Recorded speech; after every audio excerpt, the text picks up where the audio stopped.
Your Nissan turbo is wearing out faster than it should, and chances are you are causing it. I've seen this damage repeatedly on Altimas, Rogues, and Pathfinders, and most owners have no idea what they're doing wrong. 1. Ignoring your air filter for too long. Habit number 1 sounds harmless, but I've seen it quietly destroy turbos on Nissan Altimas, Rogues, and even Jukes more times than most people realize. And the worst part is, most owners never connect the damage back to something as simple as an air filter. You skip replacing your air filter because the car still runs fine. There's no warning light, no major drop in performance, nothing that feels urgent. Maybe you check it once, it doesn't look terrible, so you put it off, then weeks turn into months, and that's when the problem begins. Your turbocharger depends on clean, unrestricted airflow to operate efficiently. When the air filter starts getting clogged, airflow becomes restricted, and the turbo has to work harder to pull in the air it needs. This creates a pressure imbalance on the compressor side, and over time, it starts putting stress on the turbo shaft. Now here's what most people don't understand. The stress doesn't just stay internal, it slightly shifts the shaft alignment, and once that happens, the compressor wheel begins making microscopic contact with the housing. I've opened up these turbos myself, and you can clearly see the damage. Fine grooves carved into the metal from repeated contact. It doesn't stop there. As the filter gets worse, it starts letting fine dust and debris slip through. These particles get pulled directly into the turbo at extremely high speeds. At that point, it's basically like sandblasting the compressor blades every time you accelerate. Over time, those blades lose their shape, efficiency drops, and the turbo starts running hotter than it should. More heat means more stress on the bearings, and once that wear begins, turbo failure is only a matter of time. A basic air filter for a Nissan Rogue or Altima costs around $25 to $40. It takes maybe 5 minutes to replace, but ignore it long enough and you're looking at a turbo replacement costing $1,500 to $3,500 depending on the model. I've seen people spend thousands fixing damage that started with something this simple. The solution is to replace your air filter every 15,000 miles, or even sooner if you drive in dusty conditions. Don't rely on how it looks at a glance. Take it out, hold it up to the light, and if you can't see through it clearly, it's already restricting airflow. This is one of those small habits that makes a massive difference. Get this right, and you're already ahead of most Nissan owners when it comes to protecting your turbo. 2.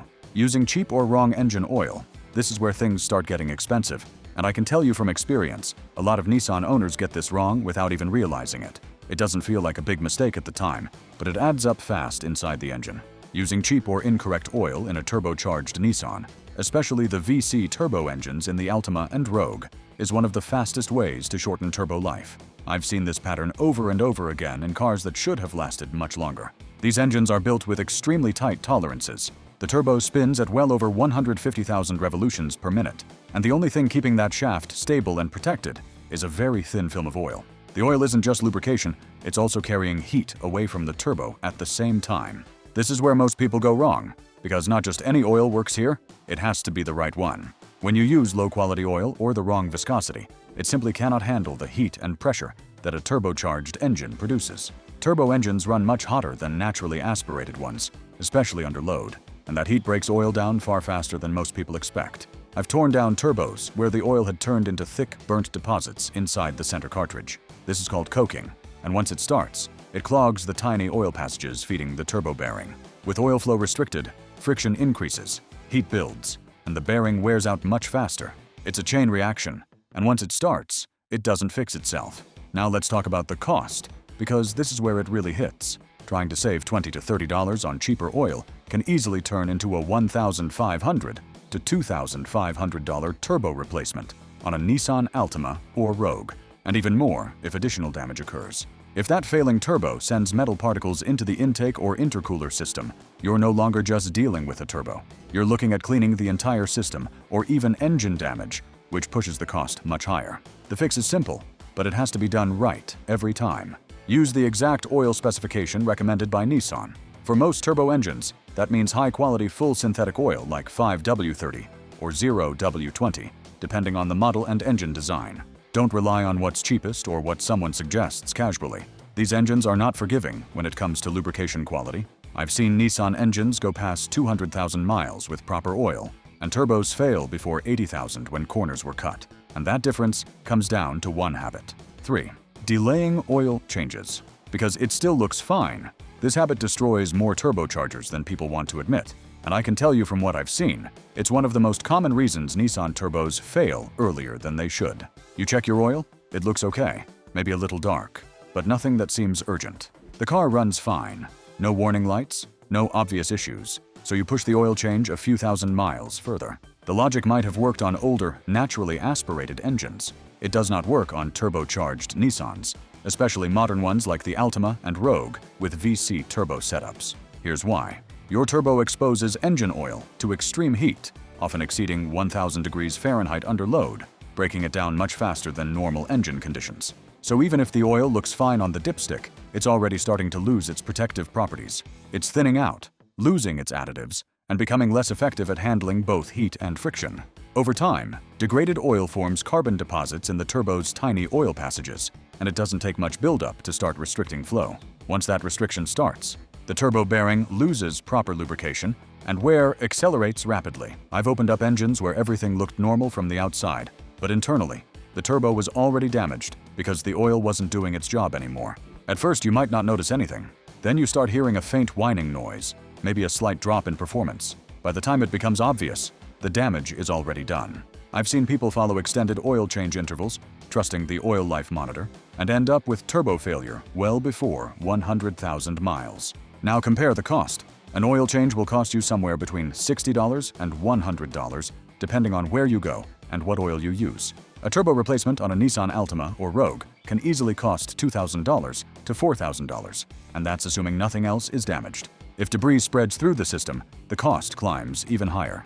The fix is simple, but it has to be taken seriously. Change your oil every 5,000 to 6,000 miles if you want your turbo to last. Don't rely entirely on the oil life monitor. It doesn't always reflect real-world driving conditions, especially if you're dealing with traffic, aggressive driving, or high temperatures. In those situations, your oil is working much harder than you think. This is one of those habits where staying ahead of the problem makes all the difference. 4. Flooring the car. Right after a cold start. This is what I call the morning killer, and it's extremely common on Nissan Altimas, Rogues, and even Jukes with turbocharged engines.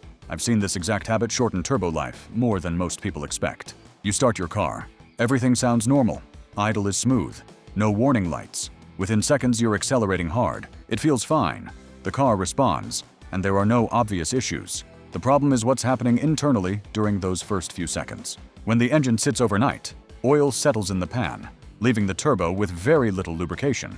Now, when you start the engine, the oil pump kicks in, but it takes a few seconds to build pressure and push oil back up through the system to the turbo. During that short window, the turbo is at its most vulnerable state. Gentle driving keeps the turbo safe, but as soon as you floor it, the situation changes completely. The turbo spools instantly to high speeds, while the bearings aren't fully lubricated, causing metal-on-metal contact at over 100,000 revolutions per minute. I've seen the results of this firsthand. Bearings with premature wear, shafts with play, and compressor wheels starting to make contact with the housing far earlier than they should. The damage doesn't happen all at once, and this is what makes it dangerous. You won't notice it immediately, and the car may feel fine for months or even years, but that repeated cold stress slowly builds up over time. Eventually, it shows up as whining noise, slower boost response, reduced performance, and often full turbo failure. Now look at the cost difference. Taking 30 to 60 seconds to drive gently costs nothing and requires no tools, parts, or extra maintenance.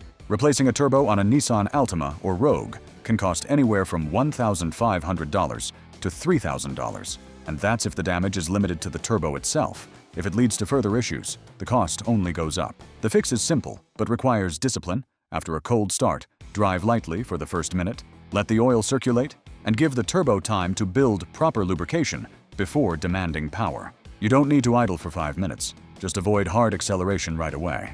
It's one of the smallest habit changes you can make, but over time, it makes a massive difference in how long your turbo actually lasts. Hit like and subscribe, because what's coming next is one of the most damaging habits, and most drivers don't even realize they're doing it every single day. 5. Ignoring small boost, leaks, and loose hoses. This one catches a lot of Nissan owners off guard, especially on Rogues, Pathfinders, and even some Altimas with turbo setups. It doesn't feel serious at first, which is exactly why it ends up causing so much damage. You might hear a slight whoosh or feel a small power drop, but with no warning lights or major symptoms, you ignore it and keep driving. This small issue can destroy your turbo. Your turbo system runs under sealed pressure, pushing compressed air through hoses, couplers, and the intercooler.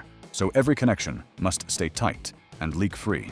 The moment there's a leak, even a small one, the entire system is thrown off. When pressure drops, the system commands more boost to compensate, and the turbo responds. It spins faster and works harder to compensate, not knowing there's a leak, often pushing beyond its limits. I've seen turbos fail from simple hose cracks, and by the time it's noticed, the damage is already done. This is not an exaggeration. A simple hose or coupler costs $20 to $100 and is a quick fix before it turns serious. Ignore it, and you're suddenly dealing with a turbo replacement that can cost $2,500 to $3,500 on models like the Rogue or Pathfinder. And it doesn't stop there. Boost leaks can cause the engine to run lean under load, raising combustion temperatures and putting extra thermal stress on the turbo, especially the turbine side. So now you're dealing with both mechanical and heat-related damage at the same time. The warning signs are usually there if you pay attention. A whooshing or hissing sound when you accelerate, reduced power at higher speeds, or inconsistent boost response. These are not things to ignore. The fix is simple and inexpensive. Regularly inspect hoses, clamps, and intercooler connections for cracks, loose fittings, or worn rubber. If anything looks questionable, replace it immediately. This is one of the cheapest repairs you'll ever make, and it can save you from one of the most expensive failures your Nissan can have. 6. Shutting the engine off immediately after hard driving. This is one of the most damaging habits, and almost nobody realizes they're doing it wrong until it's too late. I've seen this exact mistake show up again and again on Nissan Altimas, Rogues, and even performance models that were otherwise well-maintained. You've been driving hard, highway speeds, aggressive acceleration, or traffic. Then you park and shut the engine off immediately. Your turbocharger operates under extreme conditions. It spins at incredibly high speeds and is constantly exposed to very high exhaust temperatures. During hard driving, that heat builds up significantly inside the turbo housing. Shut the engine off and oil pressure drops immediately, but the turbo keeps spinning. It continues spinning for a few seconds on momentum, often at very high speeds, but now there's no fresh oil circulating through the bearings. This means the shaft is spinning without proper lubrication, which increases friction and wear. At the same time, all that trapped heat has nowhere to go. The remaining oil inside the turbo's center housing gets exposed to that heat and begins to break down. The oil cooks in place, turning into hard carbon deposits, a process called coking. Over time, those deposits build up and start restricting the tiny oil passages that feed the turbo bearing. Once those passages are partially blocked, oil flow is reduced even during normal operation. This is where the real damage starts. Reduced oil flow leads to more heat and rapid wear until failure. I've seen turbos clogged with burned sludge from this habit, and it's completely preventable. After hard driving, idle for 1 to 2 minutes to let oil circulate and cool the turbo. It takes almost no time, costs nothing, and can easily double your turbo's lifespan. 7. Ignoring early warning signs until it's too late. This is the most expensive mistake on this list, and I've seen it turn small, manageable issues into complete engine failures on Nissan Altimas, Rogues, and even higher-end turbo models. Your Nissan will almost always warn you before the turbo actually fails. The problem is, most owners either don't recognize those warning signs or choose to ignore them. You might hear a new whining noise, see a puff of smoke on startup, or feel a drop in power, but none of it feels urgent, so you keep driving. They tell themselves it's nothing or something to fix later, but with turbochargers, that's exactly how small issues become major failures. It never fixes itself. These signs usually mean internal wear, like leaking seals or a bearing starting to loosen and lose stability. At this stage, the damage is still manageable. In many cases, the fix is small, cleaning a line or replacing a worn part for a few $100s, but ignore it, and the damage escalates quickly. As the bearing wear increases, the turbo shaft starts moving more than it should. Eventually, the compressor or turbine wheel contacts the housing, and at that point, failure is inevitable. And when a turbo fails completely, it doesn't fail quietly. It can send metal fragments into the intake system, which then get pulled directly into the engine. At that point, you're no longer just replacing a turbo, but dealing with potential engine damage. Costs can jump from hundreds to $4,000 or more. The key is early action. Pay attention to noise, performance, and smoke, and don't ignore warning signs. If something feels off, get it checked early, because with turbochargers, small problems don't stay small for long. If any of these habits sound familiar, your turbo is already paying the price. Fix them now before the damage stacks up. Hit like, subscribe, and send this to someone before their repair bill gets expensive.